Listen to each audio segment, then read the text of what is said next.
Hello sir. Hello. Sir आपका नाम? Ashish Gupta. Sir ACL का रिकंस्ट्रक्शन करा आपने, ऑपरेशन करवाया। राइट। मैं जानना चाहता हूँ कि क्या वजह रही थी कि आपने ऑपरेशन करवाया, बिना ऑपरेशन क्यों नहीं आपने? मैं एक्चुअली बैडमिंटन खेलता हूँ, तो बैडमिंटन खेलते टाइम मुझे इंजरी हो गई थी। घुटना मुड़ गया था। तो मैंने फिर कुछ डॉक्टर से कंसल्ट किया। तो उनके हिसाब से वो ACL टीयर हो चुका था पूरा। MRI कराने के बाद फिर दे रिकमेंडेड कि गो फॉर ऑपरेशन, बिकॉज नहीं तो फिर वो कंटिन्यूसली प्रॉब्लम होती रहेगी और भी चीज़ें में गड़बड़ हो सकती है। तो PCL वगैरह तो सब सही थे, मेनिस्कस बाकी, बट ACL टीयर था, तो इसलिए फिर मैंने ऑपरेशन करा लिया था। कितना पुराना केस था सर? मतलब with in a month operation करा लिया था मैंने लगने के बाद। अच्छा, और दूसरा ऑपरेशन के बाद फिजियोथेरेपी कितनी आपको ज़रूरी लगी? आई थिंक ऑपरेशन से ज़्यादा ज़रूरी फिजियोथेरेपी है ACL में। जितना मुझे बताया भी गया और मतलब डॉक्टर्स के थ्रू भी मुझे पता चला था कि ऑपरेशन होने के बाद अगर आप फिजियोथेरेपी नहीं कराओगे तो ऑपरेशन से उतना फ़ायदा आपको नहीं दिखेगा। सो फिजियोथेरेपी इज़ अ मस्ट, और वही मैंने फिर ट्राई किया करने का। How you choose Harish physiotherapy? I think मेरे दो रीजंस प्राइमरली थे। एक तो मैंने गूगल पे देखा था, और मैं जब बैडमिंटन खेलने जाता था वहाँ पे भी Harish physiotherapy was a known name. और फिर मैंने गूगल पे भी देखा, so there were really good reviews. So I and दूसरा बहुत बड़ा रीज़न था कि मेरे घर के बहुत पास है। I stay in 17 sector, so it's very near. तो क्या आपकी उम्मीदों पे खरा उतरा हमारा सेंटर? बिल्कुल बिल्कुल, नो डाउट अबाउट इट। जो मेरी एक्सपेक्टेशन थी, और डेफिनेटली उसके हिसाब से मुझे जो चेंज चाह रहा था मैं वो दिख रहा है। मेरे को अराउंड 2.5 मंथ्स हो गए हैं यहाँ पे।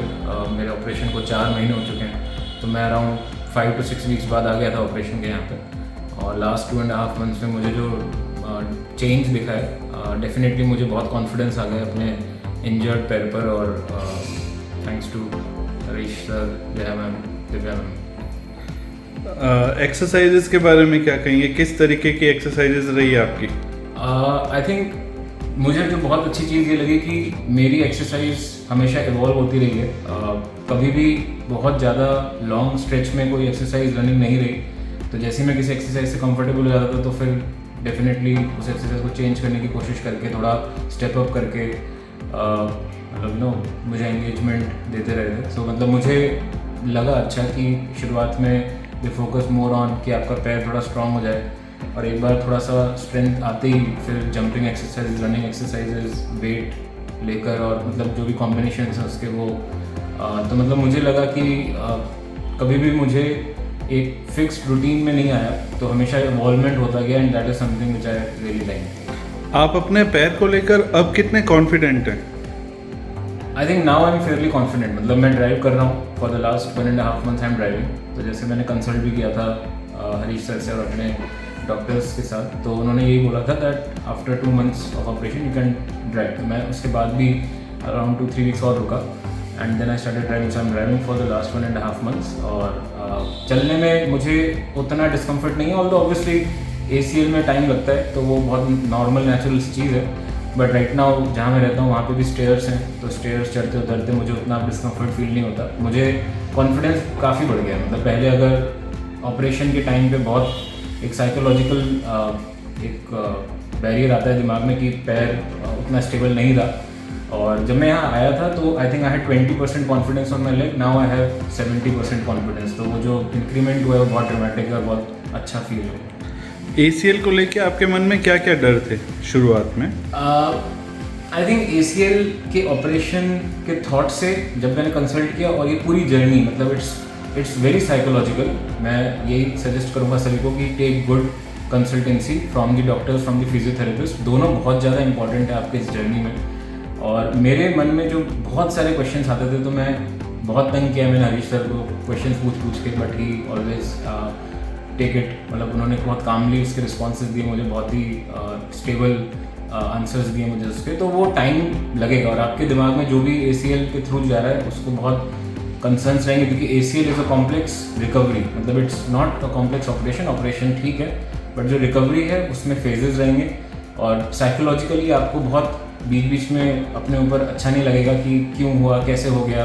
फिर आप बीच बीच में एक्सरसाइज करते वक्त भी आपको वो बैरियर्स आएंगे, आपको लगेगा क्यों सही नहीं हो रहा, मैं चल क्यों नहीं पा रहा ढंग से वैसे ही normally. But you have to be patience चाहिए और एक अच्छा आपको एक इकोसिस्टम चाहिए। तो फिजियोथेरेपिस्ट में जब आप when you choose a physiotherapist, don't go for the just कि मतलब आपको कम से कम में आपका काम हो जाए या बहुत आराम से आपको बोल दिया बस 4 दिन की एक्सरसाइज कर लो बहुत है। It won't work like that. आपको थोड़ा कंसिस्टेंटली मेहनत करनी पड़ेगी एंड 2-3 महीने तो आपको देना ही पड़ेगा जैसे मैंने दिया है। तो मुझे लग रहा है कि वो चेंज बहुत अच्छा चेंज आया है मुझ में। जैसा डॉक्टर्स बोलते हैं कि 3 महीने हो गए ऑपरेशन को, अब you can go in a ground and you can play, तो आप कहाँ तक सही मानते हैं इस बात को? आई थिंक मतलब मुझे जो मेरे ओपिनियन में you have to consult. I think doctors का काम जो मुझे लगता है और जो मेरे डॉक्टर ने मुझे बोला तो उनका काम ऑपरेशन तक है। और once the leg starts to bend, थोड़ा बहुत उनका जो 60 डिग्री 90 डिग्री तक के बेंडिंग एंगल्स होते हैं, अगर वो बेंड रहे तो उनके हिसाब से ऑपरेशन इज सक्सेसफुल। उसके बाद उनका रोल नहीं रहता उसकी बाद की रिकवरी में। तो पूरा का पूरा रिकवरी का जो पार्ट है वो फिजियोथेरेपिस्ट के थ्रू ही कवर होगा। तो वो जब बताएंगे आपको कि आप ठीक है, अब आप खेल सकते हो या नहीं खेल सकते, आपकी रिकवरी कैसी चल रही है, तो उनके ऊपर आप ज़्यादा बैंक करें। मतलब मेरे डॉक्टर्स ने मुझे यही सजेस्ट किया है कि once the leg starts to bend, तो दैट्स देयर रोल, मतलब वो हो गया उनका काम। उसके बाद जो प्रोग्रेस है, जो मसल्स की स्ट्रेंथ है, वो आपको अपने फिजियोथेरेपिस्ट के साथ एक्सरसाइजेस करके उसी के बाद आप डिसाइड कर सकते हैं। आई थिंक उसके बाद उनका role is going to be much more. तो पूरा एक तरीके से ख्याल साइकोलॉजिकली है ट्रीटमेंट? श्योरली। मतलब अगर आप ये समझ लीजिए कि अगर आप ऑपरेशन करा के घर पे बैठ जाएंगे और कुछ एक्सरसाइज नहीं करेंगे, जिस डॉक्टर ने बोल दिया आपका बेंड हो रहा है तो सब ठीक है, तो आपको शुरुआत में हो सकता है कि लगे कि मैं थोड़ा बहुत तो चल पा रहा हूँ, बट कभी भी वो आपको कॉन्फिडेंस फील नहीं होगा पैर में। वो बहुत टाइम कंज्यूमिंग गेम है। मैंने ऐसे भी लोगों से मैं मिला हूँ जिनको 2-3 साल हो चुके हैं ACL के ऑपरेशन हुए, but they have not recovered that well. उनको अभी भी कॉन्फिडेंस नहीं आता पैर पे। तो वो रीज़न यही है कि उन्होंने कभी एक प्रॉपर फिजियोथेरेपी लेकर उनकी मसल्स पे, जो ACL के आसपास की मसल्स हैं, उनको स्ट्रॉन्ग नहीं किया है। तो आई वुड सीरियसली रिकमेंड कि ACL की जर्नी को बीच में कहीं पे भी आप ब्रेक करेंगे तो वो दिक्कत लॉन्ग टर्म हो सकती है। सो surely they should go for a good physiotherapy. उसका रोल 50% से ज़्यादा है, ऑपरेशन का रोल 50% से कम है। लास्ट क्वेश्चन सर, हमारे व्यूअर्स को आप क्या कहना चाहेंगे हमारे क्लिनिक और ACL से जो जूझ रहे हैं उसके बारे में? आई थिंक दोनों चीज़ों में मैं यही बोलूँगा कि as far as clinic is concern, it's a very good environment. यहाँ पे हरीश सर रहते हैं पूरे टाइम क्लिनिक में। जब भी आप आएंगे तो वो आपको यहाँ मिलेंगे। जो स्टाफ हैं, मोस्टली मैं जया मैम और दिव्या मैम के थ्रू ही रिकवर किया हूँ। दोनों बहुत ही हेल्पफुल हैं। स्पेशली जया मैम ने तो पूरे टाइम मुझे मतलब एक्सरसाइजेस गाइड की हैं, मेरे मतलब पर्सनली उन्होंने गाइड किया। तो I am really grateful to her as well. मुझे ऐसा लगता है कि ये एनवायरनमेंट जो है यहाँ पे वो आपको इम्प्रूव करने के लिए काफ़ी मतलब एफर्ट डालने को तैयार है। मतलब किसी भी क्वेश्चन का आप आंसर चाहते हैं तो वो आपको हेल्पफुल तरीके से they are going to give you. It's not like कि वो आप सिर्फ मतलब just for the sake of coming over here and doing exercise, ऐसा नहीं है। आपको वो ट्राई ज़रूर करेंगे कि आप जल्दी से जल्दी रिकवर हो जाएं। और as far as ACL is concern, I think जो चीज़ें मुझे लगी ACL में रिकवर करने में मुझे चाहिए वो सब यहाँ पे अवेलेबल है। So for me it was a blessing because मैं जहाँ पे रहता हूँ मुझे ये भी दिखता है कि बासनी से लोग यहाँ पे आ रहे हैं एक्सरसाइज कर रहे हैं। So definitely there is something जो कि उन बाकी लोगों को भी दिखता है, which is really good. And मुझे भी दिखा है वो मतलब वो जो चेंज मुझे दिखा है in the last 2.5 months, that is very good.